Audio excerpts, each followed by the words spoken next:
Hello साथियों, नमस्कार। मैं संदीप आपका अपने YouTube चैनल पर तहे दिल से स्वागत करता हूं। दोस्तों, हम लोगों ने पहला पार्ट देखा था कि मनोविज्ञान को कैसे पढ़ें। मनोविज्ञान के सिलेबस को हमने विस्तृत रूप से इसमें पढ़ा है। जाके आप लोग देख लीजिएगा मनोविज्ञान का सिलेबस सीटेट में क्या पूछता है, टीईटी में या स्टेट में या अदर स्टेट में क्या क्या पूछता है, उसके बारे में हमने बनाया है। ध्यान दीजिएगा, अभी तत्काल में आपका 21 जनवरी तिथि है, आपका सीटेट होने वाला है। सीटेट के जो महत्वपूर्ण 14 बिंदु हैं, उन 14 बिंदु को मैं पहले कराऊंगा ताकि आपको कोई दिक्कत ना हो, और उसमें यश टेट को भी हम कराऊंगा। यश टेट मतलब हरियाणा टेट को भी कराऊंगा। उसमें सर्वाधिक क्वेश्चन अगर सी टेट में देखा जाए या स्टेट में देखा जाए तो इन लोगों में सर्वाधिक क्वेश्चन जो है वो हमारा कहाँ से पूछा जाता है दोस्तों? तो पूछा जाता है संज्ञानवादियों से। संज्ञानवादियों में सबसे ज्यादा अगर प्रश्न माना जाए तो पियाजे से पूछा जाता है। पियाजे यानी पाइगेट से पूछा जाता है। ठीक है, तो इसके बारे में आज हम लोग अध्ययन करेंगे। दोस्तों, पहले तो हम इसके प्रकार के बारे में करेंगे। ध्यान रखिएगा, जो संज्ञानवादी हैं, संज्ञानवादी जो है वो बालक के मानसिक क्रियाओं को सबसे ज्यादा महत्व देते हैं। मानसिक क्रियाओं को मनोविज्ञान का केंद्र किसने माना था? संज्ञानवादियों ने माना कि बच्चा जो है तार्किक होता है, चिंतनशील होता है, ज्ञान का निर्माण करता है, समस्या समाधान करने की उसके अंदर क्षमता होती है। तो ये जो संज्ञानवादी हैं, इनमें दो भाग थे। एक प्राचीन संज्ञानवादी हैं, दूसरे आधुनिक संज्ञानवादी। प्राचीन संज्ञानवादियों में पियाजे, कोहलर के साथ कोफका, बदीमर ये भी आ जाएंगे। कर्ट लेविन और टॉलमैन का नाम प्रमुखता से लिया जाता है। अगर आधुनिक संज्ञानवादी में देखें तो Albert Bandura, Jerome Bruner, Davis Ausubel, Normann और वोल्स का नाम लिया जाता है। ये सभी आधुनिक संज्ञानवादियों में जाने जाते हैं। आइए संज्ञानवाद के बारे में थोड़ा सा जानते हैं कि संज्ञानवाद का विकास कैसे हुआ। तो संज्ञानवाद का जो प्रारंभ माना जाता है वो विलियम वुंट और टिचनर से माना जाता है। सबसे पहले निस्सेर ने संज्ञानवाद की तरफ स्पष्ट इसकी व्याख्या करी थी। निस्सेर को संज्ञानवाद का जनक माना जाता है, लेकिन ऑप्शन में अगर पियाजे नहीं है तब आपको उत्तर निस्सेर करना है। अगर ऑप्शन में पियाजे हैं तो आपको पियाजे करना है, क्योंकि अभी जितने हाल के परीक्षा हुए हैं सब में पियाजे को उत्तर सही माना गया है। हाँ, ए और बी करके अगर ऑप्शन देता है, ए में निस्सेर, बी में पियाजे, और सी ऑप्शन देता है ए तथा बी दोनों, तब आपका उत्तर क्या होगा? दोनों होगा। पियाजे ने इसका सर्वाधिक विकास किया। सबसे ज्यादा प्रसिद्धि दिलाई संज्ञानवाद को किसने? पियाजे ने दिली। पियाजे ने अपने ही पुत्रों पर इसका क्या किया? संज्ञानवाद का प्रयोग किया और बहुत से तथ्यों को उजागर किया और संज्ञानवाद के क्षेत्र में एक क्रांति ला दी। सीखना एक सक्रिय व सामाजिक प्रक्रिया है, यह संज्ञानवादियों का कहना है। सक्रिय से सक्रिय को कौन महत्व देता है? पियाजे। पियाजे सीखने को सक्रिय मानते हैं। और सामाजिक किसने माना? तो सामाजिक किसने माना भाई? कमेंट करके बताइए। कोहलबर्ग ने माना कि वाइगोस्की ने माना? तो ध्यान दीजिएगा, वाइगोस्की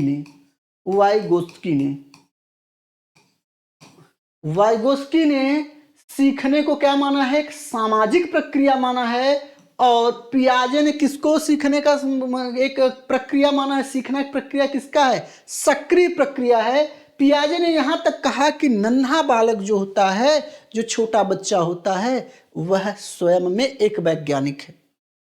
वह नई नई चीजों का खोज करता है, नए ज्ञान का निर्माण करता है, और अपने ज्ञान का निर्माण वह स्वयं करता है। अपने ज्ञान के आधार पर करता है, तर्क के आधार पर करता है, चिंतन के आधार पर करता है।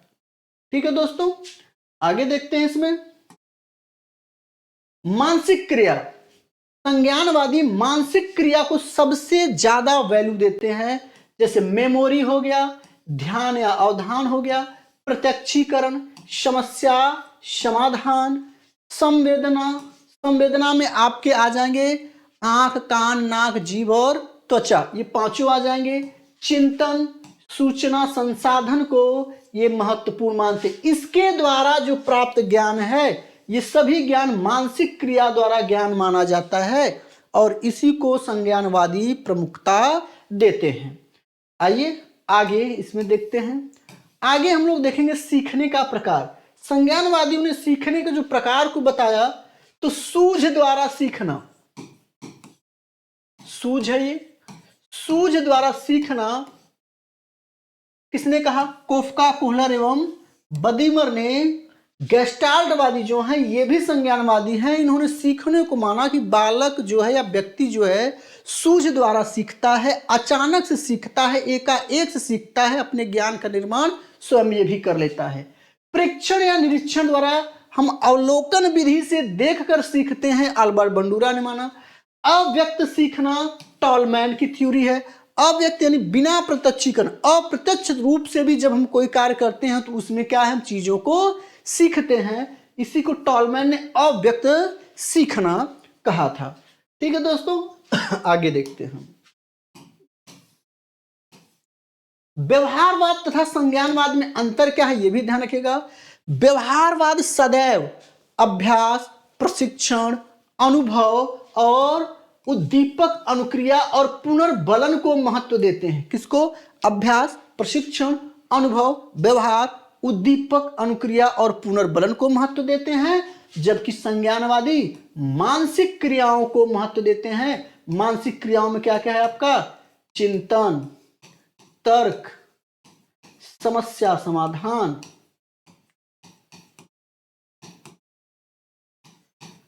प्रत्यक्षीकरण,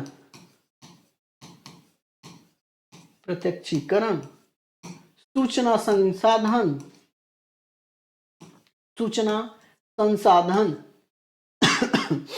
है ना। इनके द्वारा मानसिक क्रिया, जो अभी हमने देखा कि मानसिक क्रियाओं द्वारा ये अपने ज्ञान का निर्माण करते हैं। ठीक है ना, महत्वपूर्ण संज्ञानवादी मानते हैं।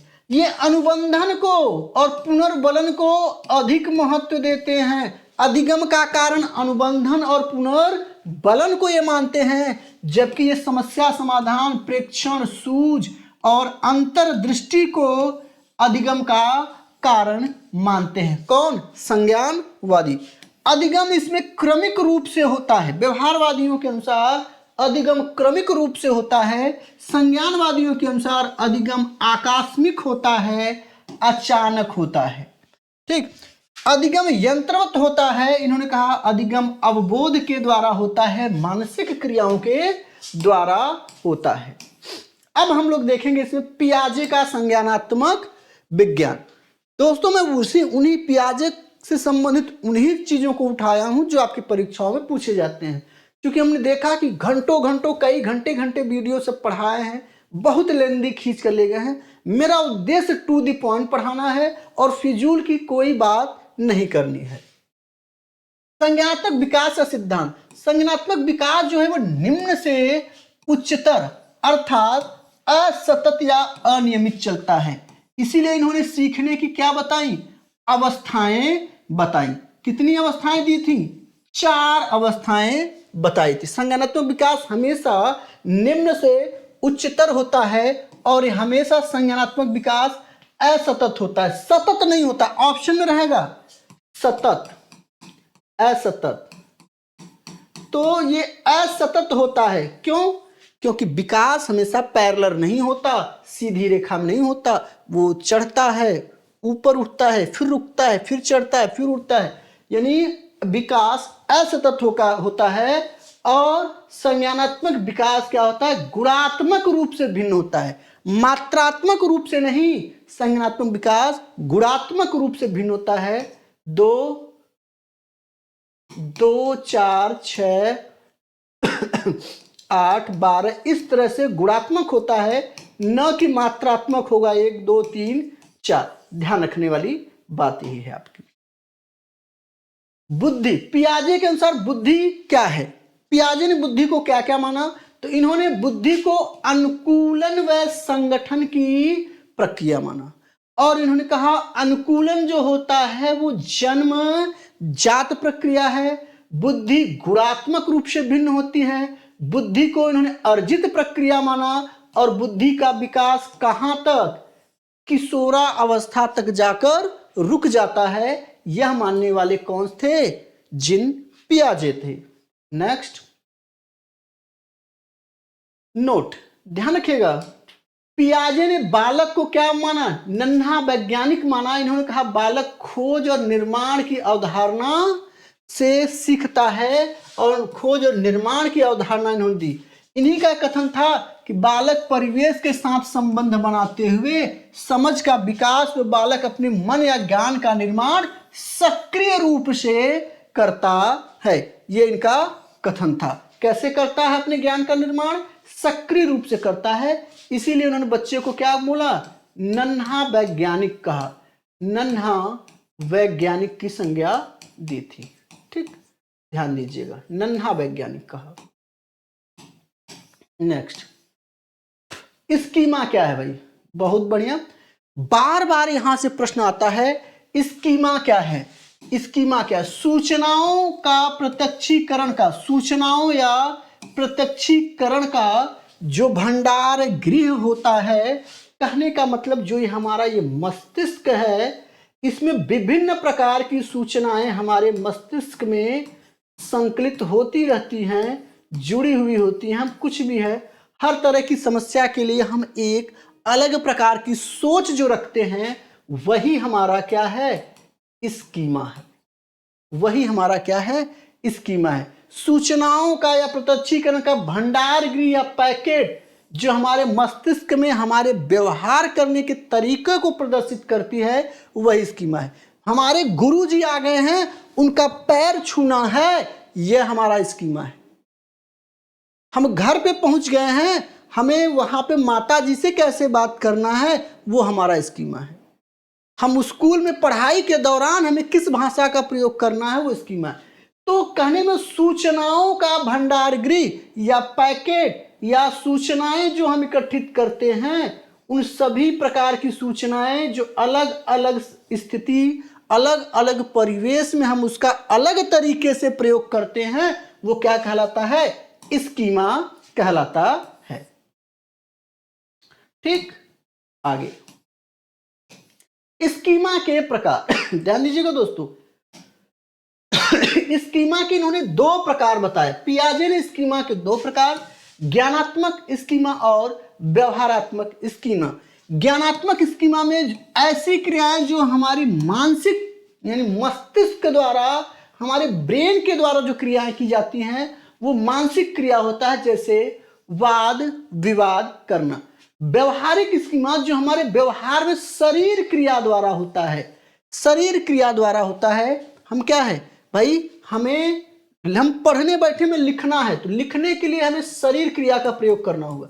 अब हमारे मस्तिष्क तुरंत सूचना हमारे हाथ को देती है, तो हाथ को जो सूचना दी गई लिखने के लिए, ये हमारा क्या है, व्यवहारिक स्कीमा है। शरीर द्वारा कार्य करने को क्या बोलते हैं, व्यवहारिक स्कीमा है। नल के पास हम जाते हैं पानी पीने के लिए, तो नल जो चलाते हैं, तो नल को चलाने के लिए हमारा मस्तिष्क जो सूचना देता है कि हैंडपंप चलाओ, पानी निकलेगा। जो हैंडपंप हम चलाते हैं, पानी निकलता है, वह व्यवहारात्मक स्कीमा है, यानी शारीरिक स्कीमा है। ठीक, नोट, स्कीमा हमेशा परिवर्तित होता रहता है, बदलता रहता है हर परिस्थिति में। हम कुछ सीख रहे हैं, आगे चल के कुछ सीखने लगे, हमारे स्कीमा में हमेशा परिवर्तन होता रहता है। समस्याओं का समाधान स्कीमा के माध्यम से ही हम निकालते हैं जब किसी समस्या में फंस जाते हैं। ठीक, आइए देखिए स्कीम्स क्या है भाई। स्कीमा और स्कीम्स बहुत अंतर है, ध्यान रखिएगा।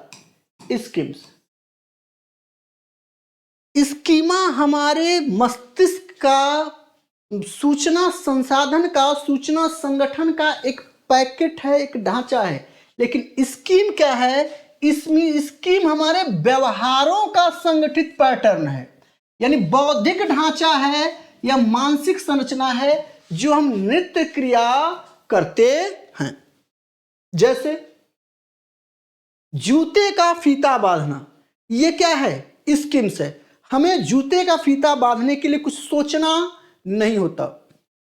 शर्ट का बटन बंद करना हमें सोचना नहीं होता। ये स्कीम्स हैं, यानी जो हमारे व्यवहारों का संगठित पैटर्न, जो हमारे व्यवहार में नित्य क्रिया में आ गए हैं, जिनको करने के लिए हमारे मस्तिष्क को कोई सूचना नहीं देनी पड़ती, अपने आप हम यहाँ फीता बांधते रहते हैं, मम्मी से पापा से सबसे क्या करते हैं, बातचीत करते रहते हैं या फोन पे बात करते हैं। तो जूता बांधने पर में हमारा ध्यान नहीं होता, हमारा दिमाग अगर मोबाइल पे बात करें तो उस पर होता है। यही स्कीम्स है।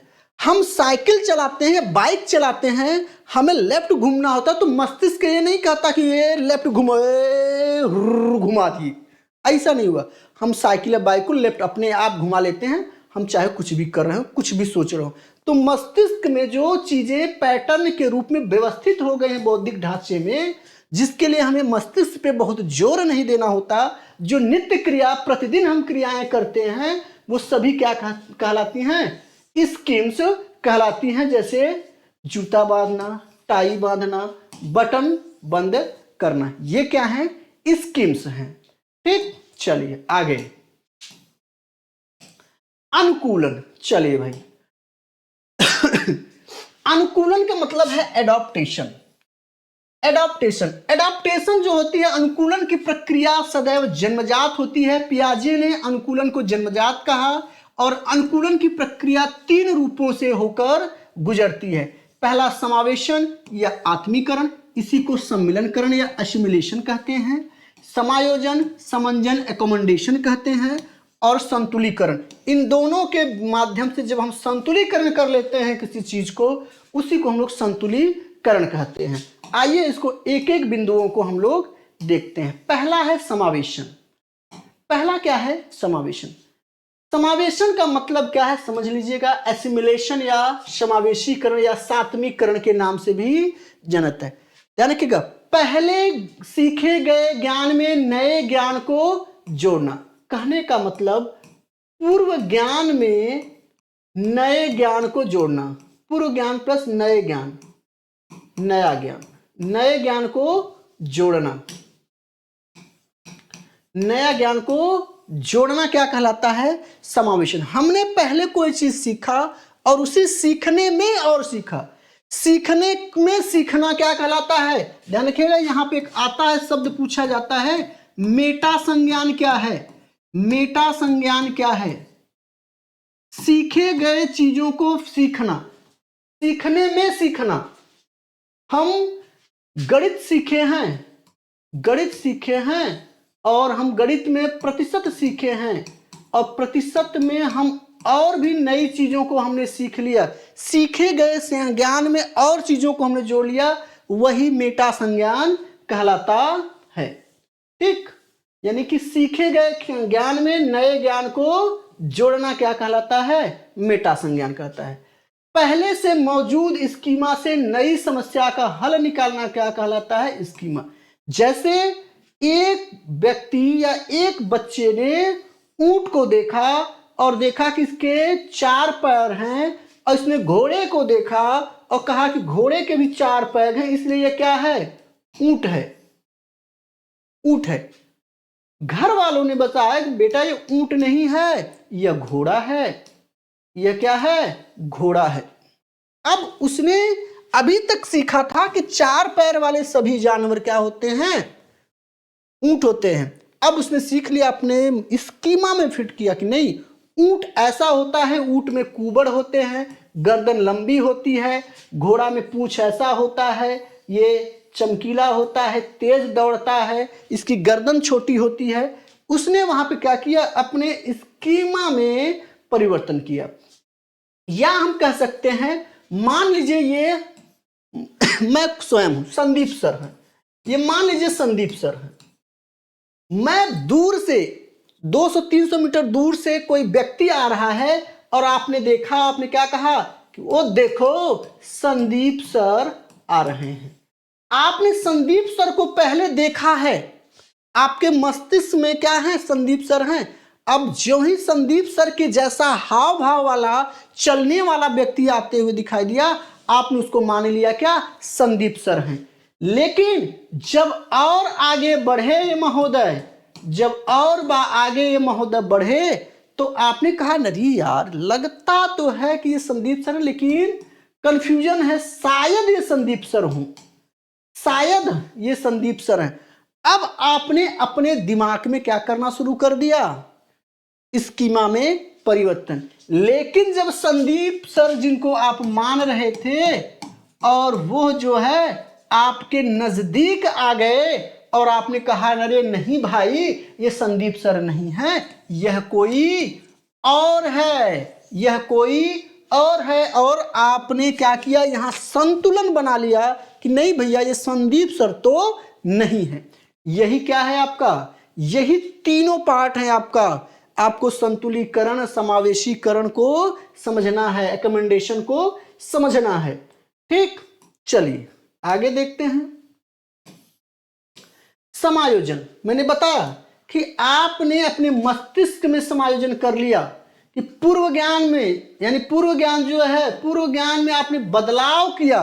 पूर्व ज्ञान में बदलाव करने का जो तरीका है, जो आपने बदलाव करके जो समायोजन किया, उसी को समझना है कि भैया ये व्यक्ति जो आ रहे थे वो संदीप सर नहीं है, यह कोई और है। ये आप अपने मस्तिष्क में अब क्या किया, आपने समायोजन कर लिया कि संदीप सर जैसा है, संदीप सर नहीं है। और यही समायोजन करके जब आपने फाइनली डिसीजन दे दिया, आपने फाइनली डिसीजन दे दिया कि यह जो बंदा है यह संदीप सर नहीं है, यह कोई और है, इसी को हम समावेशन या समंजन कहते हैं। समझ लीजिएगा, संतुलन कहते हैं। हम अपने स्कीमा से, अपने पूर्व ज्ञान से नवीन ज्ञान को हमने जोड़कर एक संतुलन बना लिया कि यह संदीप सर नहीं है, कोई दूसरा है। आइए आगे। तो ये हमारा पहला पार्ट है, संज्ञानवाद को हमने समझा, संज्ञानवाद में पियाजे के कुछ महत्वपूर्ण बिंदुओं को देखा। अब हम लोग संज्ञानवाद में पियाजे की अवस्थाओं को पढ़ेंगे, जहां से सर्वाधिक क्वेश्चन आपसे करता है, सर्वाधिक क्वेश्चन आपसे वही पूछता है और उसी को हम लोग करेंगे। ठीक है दोस्तों, तो फिर मिलते हैं अगले वीडियो में। जय हिंद।